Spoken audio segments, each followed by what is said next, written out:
नमस्कार, आप देख रहे हैं सी न्यूज भारत और मैं हूं आपके साथ ज्योति अरोरा। देश भर में इन दिनों सावन माह के पवित्र दिनों की धूम है। भोले की भक्ति में मानो सारा देश इन दिनों सराबोर है और भोले के प्रति आस्था रखने वाले भक्तों की इन खास दिनों में आम दिनों के अलावा काफी ज्यादा भक्ति देखी जाती है। ऐसे में अलीगढ़ के सरोवर कॉलोनी में मौजूद आज हम आपको ऐसे अनोखे म्यूजियम के बारे में बताने जा रहे हैं जहां पर कलाकृतियों के माध्यम से इस पूरे संसार के सृष्टि चक्र को दर्शाया गया है। इस म्यूजियम की खासियत यह है कि यहां पर भोलेनाथ के सभी 12 ज्योतिर्लिंगों को दिखाया गया है।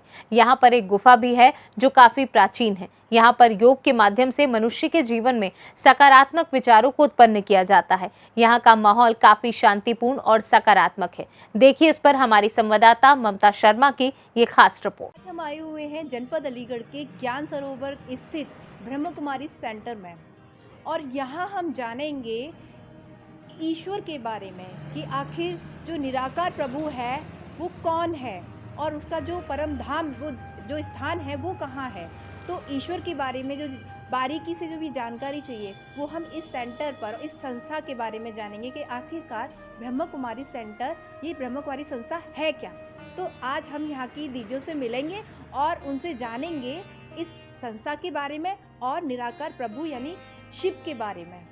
आइए हम जानते हैं ईश्वर के बारे में दीदियों से कि आखिरकार निराकार प्रभु का क्या इतिहास है, क्या कि निराकार प्रभु कहाँ से आए, कहाँ उसका परम धाम है और शिव और शंकर दोनों में क्या अंतर है। आइए जानते हैं दीदियों से। यहाँ पर शिव बाबा का म्यूज़ियम है। म्यूज़ियम में अभी हम आपको दिखाते हैं और म्यूज़ियम के बारे में पूरी जानकारी जो यहाँ पर दीदी हैं वो आपको बताएंगी। देखिए आप देख सकते हैं यहाँ पर ये शिव बाबा का म्यूज़ियम है और यहाँ पर पूरा सृष्टि चक्र सब कुछ दिखाया गया है। सतयुग, द्वापर युग, त्रेता युग, कल युग, चारों युगों के बारे में दर्शाया गया है और कितना अच्छा म्यूजियम है, आप सभी देख सकते हैं।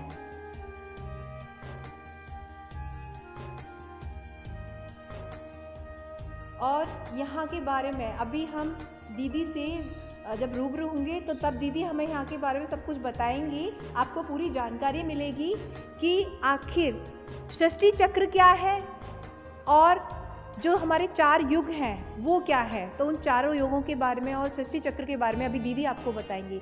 और दूसरा निराकार प्रभु यानी ईश्वर जो ज्योतिर्बिंदु है वो कौन है, वो और उसका जो धाम है वो क्या है। और हम यानी कि हम कौन है, मैं यानी कि आत्मा कौन है। तो आइए जानते हैं हम दीदी से। ओम शांति दीदी। तो दीदी हमें आपसे एक तो ये पूछना है, पहले तो हमें ये बताइए कि ये जो संस्था है तो ये कब से है यहाँ पर। प्रजापिता ब्रह्मा कुमारी ईश्वरीय विश्वविद्यालय, इसकी शुरुआत सिंध हैदराबाद से आज से लगभग 83 इयर्स पहले हुई थी और तब से लेके आज दिन तक ये संस्था का जो कारोबार है बढ़ता ही जा रहा है। आज लगभग 140 देशों में इसकी शाखाएं हैं और अपने अलीगढ़ में भी जगह जगह पर अलग अलग स्थानों पर कई सारे सेवा केंद्र हैं जहां पर ये ईश्वरीय ज्ञान दिया जाता है। आज हमारे यहाँ पर ये जो ज्ञान सरोवर कॉलोनी है यहाँ पर ईश्वरीय अनुभूति भवन के नाम से ये अपना मेडिटेशन केंद्र बना हुआ है जिसमें आज हम सभी यहाँ पर हैं। तो दीदी यहाँ पर मेडिटेशन सभी को सिखाया जाता है। अच्छा ये बताइए कि जैसे ईश्वर निराकार प्रभु उनके बारे में आप बताइए। ईश्वर कौन है, शिव कौन है। परमात्मा शिव को तो हम सब ने ही भगवान के रूप में स्वीकार किया है और भगवान शिव ही सर्व संसार की सर्व आत्माओं के पिता हैं। जैसा कि इन दिनों हम देखते हैं श्रावण मास में सभी भक्तजन भगवान शिव पर ही जलाभिषेक करते हैं और जितने भी प्राचीन मंदिर मिलेंगे पूरे भारतवर्ष में वे सारे ही शिव के हैं और यहाँ पर भी हम निराकार शिव को ही मानते हैं। और हम जैसा कि जानते हैं कि सभी धर्मों में परमात्मा को एक निराकार ही स्वीकार किया गया है। तो परमात्मा शिव को जब हम याद करते हैं तो उनकी शक्तियाँ हमारे अंदर ऑटोमेटिक आने लगती हैं। तो दीदी मुझे ये और बताइए कि जैसे जो सृष्टि चक्र है तो ये सृष्टि चक्र क्या है। ये जो संसार का जो नाटक है वो एक चक्र की तरह से चलता है। हम देखेंगे यहाँ अच्छा, पर आप दिखाना चाहेंगे। एक बहुत सुंदर पिक्चर के माध्यम से ये हम बताना चाहेंगे कि संसार की हर एक चीज़ एक चक्र की तरह ही, साइकिल की तरह ही मूव कर रही है जी। तो जैसे आप देखेंगे रात दिन का चक्र है, जीवन मरण का चक्र है, सुख दुख का भी एक चक्र है। तो यहाँ हम 4 युगों का चक्र देख रहे हैं, सतयुग, त्रेता युग, द्वापर युग, कलयुग। तो ये 4 युग जब पूरे हो जाते हैं, कंप्लीट हो जाते हैं, उसके बाद फिर से ये साइकिल रिपीट होता है।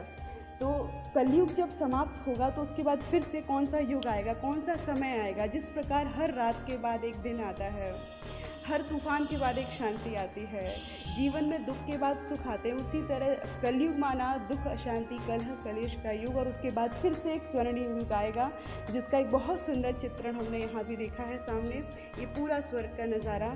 तो ये इस समय हम कलयुग अंत में, कलयुग के अंतिम चरण में हैं, और हम देख रहे हैं कि ये पूरा जो बीच में दिखाया है संगम युग है। संगम युग माना ये वो समय है जबकि स्वयं परमात्मा, ईश्वर, अल्लाह जो मालिक है संसार का, वो धरा पर आते हैं, और वे आकर हम सबको, हम सभी भूले हुए, जैसे हम कहीं ना कहीं भटक चुके थे, तो भगवान आकर हमें सही मार्ग दिखाते हैं।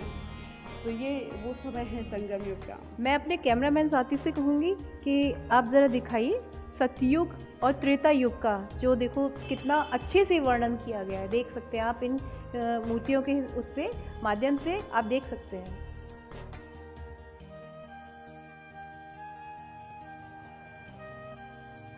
तो आपने अभी देखा, दीदी ने हमें सृष्टि चक्र के बारे में बताया। तो आप देख सकते हैं यहाँ पर ये सृष्टि चक्र है, पूरा दे रखा है सृष्टि चक्र।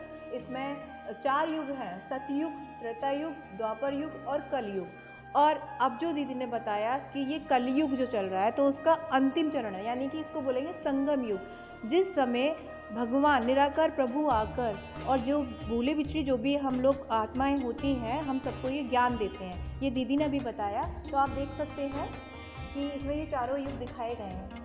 कितना अच्छा है ये म्यूज़ियम में, हमें बहुत कुछ देखने को मिला, बहुत कुछ मतलब हमें सीखने को भी मिल रहा है। तो आप देखिए, मैं अपने कैमरामैन साथी से कहूँगी ज़रा दिखाइए। एक खास बात और यहाँ पर, अभी यहाँ पर हमने देखा, यहाँ म्यूज़ियम में एक 12 ज्योतिर्लिंगम की गुफा भी है। अभी उसके बारे में विस्तार से हम जानेंगे यहाँ की सेंटर की दीदियों से। आइए मिलते हैं दीदियों से। आप देख सकते हैं कितनी अच्छी गुफा है यहाँ पर, और यहाँ ये पूरे 12 ज्योतिर्लिंगम है।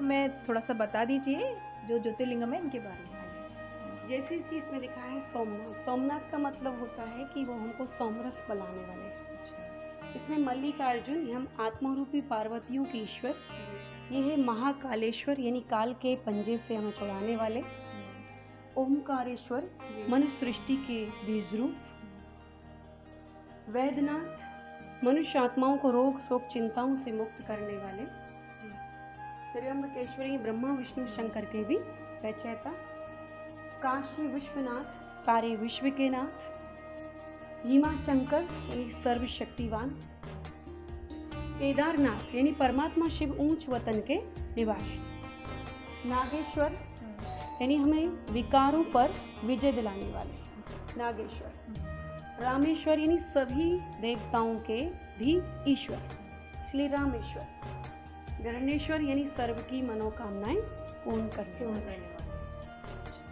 तो अभी आपने देखा, अब अभी दीदी से हमने ये 12 ज्योतिर्लिंगम के बारे में पूछा, तो दीदी ने एक एक करके सबके बारे में बताया कि 12 ज्योतिर्लिंगम जो है तो उनका क्या मतलब है। ठीक है, तो वही चीज़ अभी दीदी ने यहाँ पर एक्सप्लेन करी। और अभी हम दीदी से ये और जानेंगे कि शिव और शंकर इन दोनों में क्या अंतर है, क्योंकि सभी शिव और शंकर कहते हैं शिव शंकर, जबकि शिव और शंकर दोनों में ही अंतर है। शिव कौन है और शंकर कौन है, अभी दीदी से हम जानते हैं और दीदी हमें बताएंगी। तो दीदी हमें ये बताइए, ये जो 12 ज्योतिर्लिंगम है इनके बारे में आप बताइए। ठीक है, और दूसरा, अब जैसे श्रावण मास चल रहा है, तो श्रावण मास में जैसे जो भक्त होते हैं तो उनको किस तरीके से पूजा अर्चना करनी चाहिए जिससे कि शिव बाबा, शिव जी प्रसन्न हो हमारे। ओम शांति। जैसे कि हम श्रावण मास चल रहा है, इसमें सभी लोग बहुत पूजा आराधना करते हैं, जैसे कि हम लोग फास्ट करते हैं, तो परमात्मा कहते हैं हमें साथ में बुराइयों का भी फास्ट करना है, कि हमें ना बुरा देखना है, ना सुनना है, ना बोलना है, ना सोचना है। दूसरा, हम लोग बेर भी चढ़ाते हैं शिवलिंग पर, तो जो फल सबसे सस्ता होता, भगवान कहते हैं मुझे बेर की जगह बैर भाव मेरे ऊपर चढ़ा दो, वो हमें उसके ऊपर चढ़ाना है। दूसरा, हम लोग दीपक जलाते हैं। दीपक जैसे कि मिट्टी का होता है, उसमें बाती होती है, घी डालते हैं। तो ये किसका प्रतीक है कि जब परमात्मा आते हैं तो वो, ये शरीर भी एक मिट्टी रूपी दीपक है और आत्मा इसमें बाती, और जब भगवान आते हैं तो ज्ञान का घृत डालते हैं, जिससे हमारी आत्मा रूपी ज्योति जग जाती है। दूसरा, हम शिवरात्रि पर बेलपत्र चढ़ाते हैं, धतूरा चढ़ाते हैं। हम सोचते हैं चलिए आज देवी देवताओं को 56 प्रकार के भोग ना सही, एक बूंदी का लड्डू ही चढ़ा देंगे, लेकिन धतूरा बेलपत्र आदि तो कभी नहीं चढ़ाएंगे। तो धतूरा क्या है, बाहर से जैसे कि कांटे होते हैं, अंदर उसके जहरीला होता है। भगवान कहते हैं कि जो भी हमारे अंदर बेकार है, काम है, क्रोध है, लोभ है, मोह है, अहंकार, ये मेरे ऊपर चढ़ा देना है। बेलपत्र चढ़ाते हैं। बेलपत्र तीनों पत्ते एक डंडी से जुड़े हुए होते हैं, तो एक भी टूट जाता है तो खंडित माना जाता है। तो भगवान कहते हैं परचिंतन, पर दर्शन, पर मत, ये मेरे ऊपर चढ़ा दो। स्वयं चिंतन करो, प्रभु चिंतन करो और श्रीमत पर चलो तो हम श्रेष्ठ बन जाएंगे। जल भी चढ़ाते हैं, जैसे कि जल क्या है, उसमें हम थोड़ा सा मीठा, दूध, गंगा जल डालते हैं। ज़्यादा तो उसमें पानी ही होता है। जैसे पानी माना क्या, संसार, जितना हम उसमें दूध डाल रहे हैं माना इस संसार में लोगों के अंदर इतने से ही गुण बचे हैं, बाकी तो अब गुण ही हैं। जितना हम उसमें मीठा डाल रहे हैं माना संसार में लोगों के अंदर थोड़ी सी मिठास बची हुई है। जितना हम उसमें गंगा जल डाल रहे हैं माना लोगों के अंदर थोड़ी सी स्वच्छता, पवित्रता बची हुई है। तो हम दीपक की जगह आत्मा रूपी दीपक को जलाएंगे, बेर की जगह बैर भाव चढ़ाएंगे, धतूरे की जगह विकारों को चढ़ाएंगे, परचिंतन परमत का त्याग कर देंगे। तो जिसको हम कहते हैं भोला भंडारी जल्दी राजी होने वाला, तो हम सही मायने में सही रीति से अगर हम उनकी आराधना करेंगे तो जल्दी वो राजी हो जाएगा। जैसे कि वो शांति का सागर है, हम आत्माएं भी शांति स्वरूप हो जाएंगे। वो प्रेम का सागर है, हम भी प्रेम स्वरूप हो जाएंगे। दीदी ओम शांति। दीदी मेरा आपसे जो प्रश्न है, आप हमें ये बताइए कि कहा जाता है कि ईश्वर एक है, तो कैसे एक है, आप बताइए, आप उस पर मुझे चर्चा कीजिए। जैसे कि हम कहते हैं, एक नारा लगाते हैं कि हिंदू, मुस्लिम, सिख, ईसाई आपस में सब भाई भाई। जी देह के नाते से देखें तो सभी के माता पिता अलग हैं, लेकिन हम आत्मा के नाते हम भाई भाई हैं। जैसे कि परमात्मा कौन है, शिव है।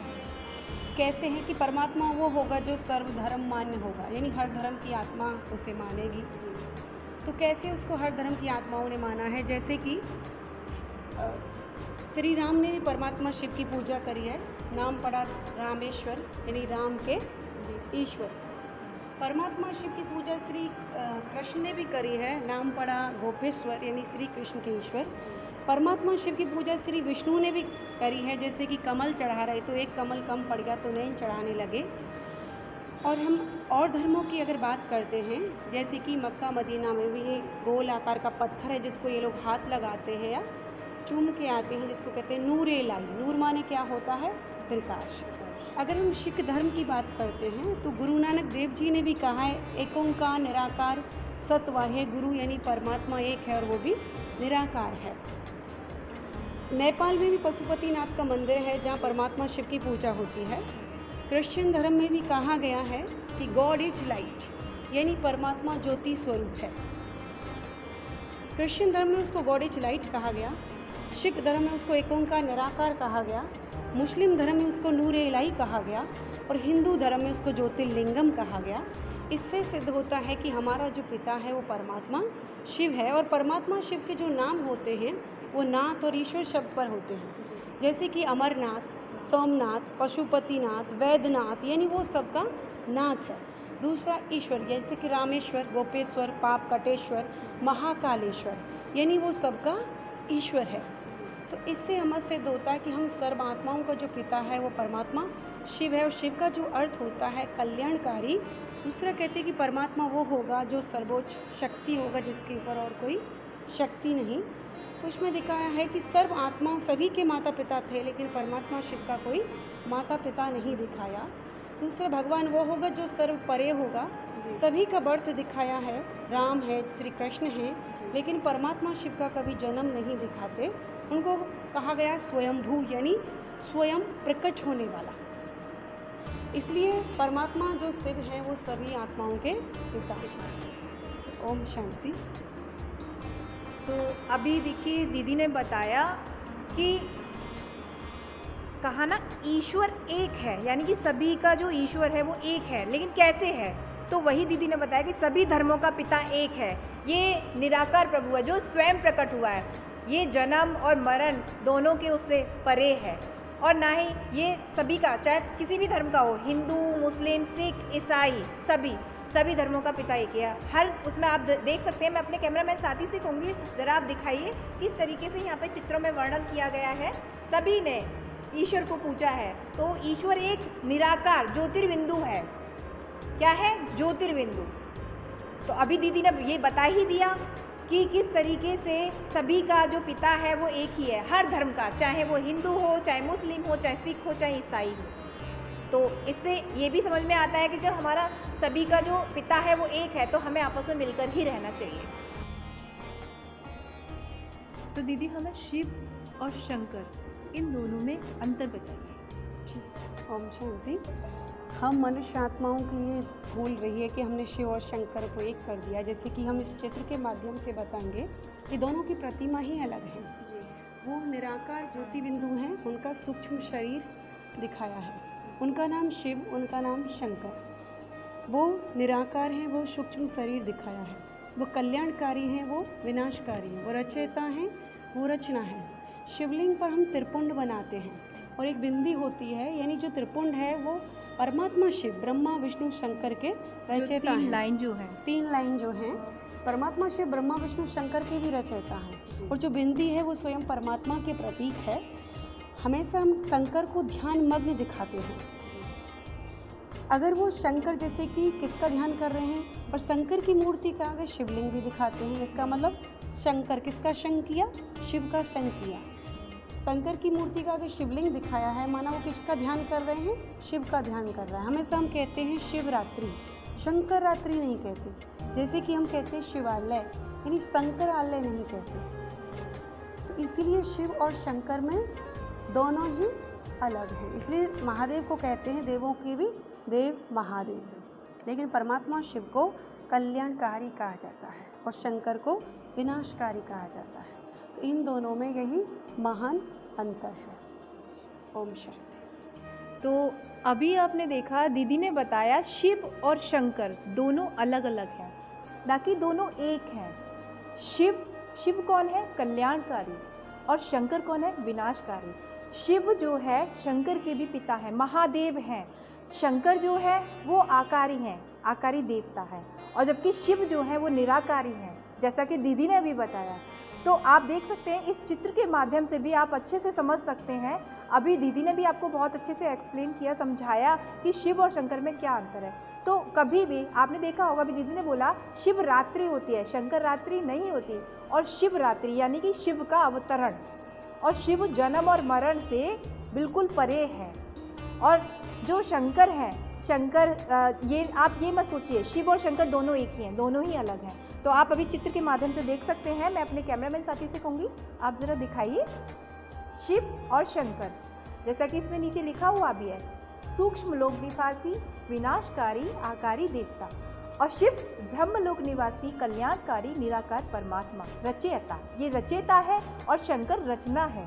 दीदी आपसे मुझे ये प्रश्न और पूछना है कि जैसे जिला कारागार जो है उसमें भी आप मेडिटेशन जो भी है, ये मतलब कैदी जो है वहाँ के, उनके लिए क्या मतलब किस तरीके की व्यवस्था कर रखी है? आप क्या करते हैं? मेडिटेशन कराते हैं क्या? ओम शांति। अलीगढ़ शहर में अभी हाल ही में जेल में भी मेडिटेशन का कार्यक्रम स्टार्ट किया गया है। जैसा कि हम जानते हैं कि आज हर मनुष्य किसी न किसी मानसिक विकृति से ग्रसित है। जाने अनजाने में न जाने कितने पाप हम कर बैठते हैं, जिनकी सज़ाओं को भोगने के लिए एक तरीका जेल भी जैसे समाज में है। तो कई बारी हम पश्चाताप से भी घिर जाते हैं कि हमने ऐसा क्यों किया। तो या फिर से एक रिवेंज की भावना जागृत हो जाती है कि हम बाहर जाके बदला लेंगे, देखेंगे। तो कहीं ना कहीं ये ऐसी मानसिक विकृतियों को दूर करने के लिए राजयोगा मेडिटेशन का जो साप्ताहिक कार्यक्रम है ये स्टार्ट किया गया था, जिससे वहाँ के जो भाई हैं उन पर ये प्रभाव पड़ा कि उनके अंदर एक सकारात्मकता का संचार हुआ, उस ऊर्जा का, जिससे उनकी भावनाएं जो थी बदला लेने की, मरने मार देने की, वो चेंज हो जाती हैं पूरी तरह से, और वो क्षमा भाव दिल में भर जाता है। तो हमारा ध्येय यही रहता है कि कैसे वो अपने मन को शांत करें, एकाग्रचित करके परमात्मा में अपने जो गुण हैं उनको डेवलप करें और जो विकृतियां हैं उनका नाश करें। तो ये कार्यक्रम पूरे भारतवर्ष में अनेक जेल में हर वर्ष चलता ही है, और कई जगह तो हमने देखा कि रेगुलर वहाँ क्लासेस चलती हैं और वहाँ के जो कैदी हैं वो कैदी नहीं लगते, वो एक इतने सुंदर, उनके चेहरे पर आप देखेंगे शांति की झलक महसूस होती है।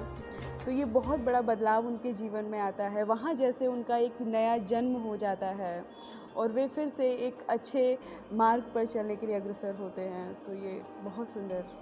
तो अभी देखिए दीदी ने बताया कि यहाँ जिला कारागार में भी मेडिटेशन यानी योग की क्लासेस चल रही हैं, जिससे कि जो वहाँ के कैदी हैं उन्होंने जो भी भूलवश जो भी पाप किए हैं तो उसके लिए उन्हें पश्चाताप, मतलब अपनी उन भूलों को वो एक अच्छे मार्ग पे चल सके और ईश्वर के बारे में उन्हें ज्ञान मिले, और ताकि जो उनके अंदर बदले की भावना होती है या जो भी है मरने मारने के लिए जो सोचते हैं कि नहीं मैं बाहर जाके बदला लूँगा, ये अभी दीदी ने बताया, तो उस चीज़ को वो भूल जाते हैं और एकदम शांत स्वभाव में और एक अच्छे इंसान बनकर वहाँ से निकलते हैं। और अभी हम दीदी से एक क्वेश्चन और पूछेंगे लास्ट, कि दीदी जो हमारे देश की राष्ट्रपति बनी है, आप उनके बारे में क्या कहना चाहेंगे? ये हम सबके लिए बड़ी ही खुशी की बात है कि भारतवर्ष की महामहिम द्रौपदी जी ये बहुत लंबे समय से ब्रह्मा कुमारी से जुड़ी हुई हैं और यहाँ का राज्यों का अभ्यास करके उन्होंने अपने जीवन को बहुत शांत और सरल बनाया। जैसा कि हम जानते हैं उनका आध्यात्मिकता से बेहद गहरा जुड़ाव है, जिसके कारण उनके जीवन में जो उतार चढ़ाव आए, तो कैसे उन्होंने सामंजस्य बिठाया अपने राजनीतिक जो एक ज़िंदगी है और कैसे अपने अध्यात्म को जोड़ करके उन्होंने बैलेंस किया हुआ है, तो उसका वो एक मिसाल है। तो बहुत खुशी होती है कि अध्यात्म के शिखर पर पहुँचे हुए, या कहें कि भगवान के करीबी आत्माएं आज जब सत्ता में आती हैं तो वो सत्ता भी कितनी अच्छे से वो जब चला पाएंगे, उसका संचालन करेंगे। तो आप देख सकते हैं, आपने अभी सुना जैसा कि दीदी ने बताया कि जो हमारे देश की बागडोर है वो भी बाबा की बच्ची यानी कि शिव प्रभु निराकार प्रभु की बच्ची जो है उसके हाथ में दे दी है। अब जब सत्ता ऐसी आत्मा के हाथ में आ गई है तो आप देख सकते हैं कि अब जो भारत देश है वो कितनी तरक्की करेगा, कितना आगे बढ़ेगा। तो आप द्रौपदी मुर्मू जी के बारे में तो आप जानते ही हैं, वो भी बाबा की ही बच्ची हैं, यानी कि निराकार प्रभु की ही, ईश्वर की ही बच्ची हैं। मैं ममता शर्मा अपने कैमरामैन साथी के साथ सी न्यूज़ भारत से। इस खास खबर में फिलहाल के लिए इतना ही। देश और दुनिया की बाकी खबरों के लिए आप देखते रहिए सी न्यूज़ भारत।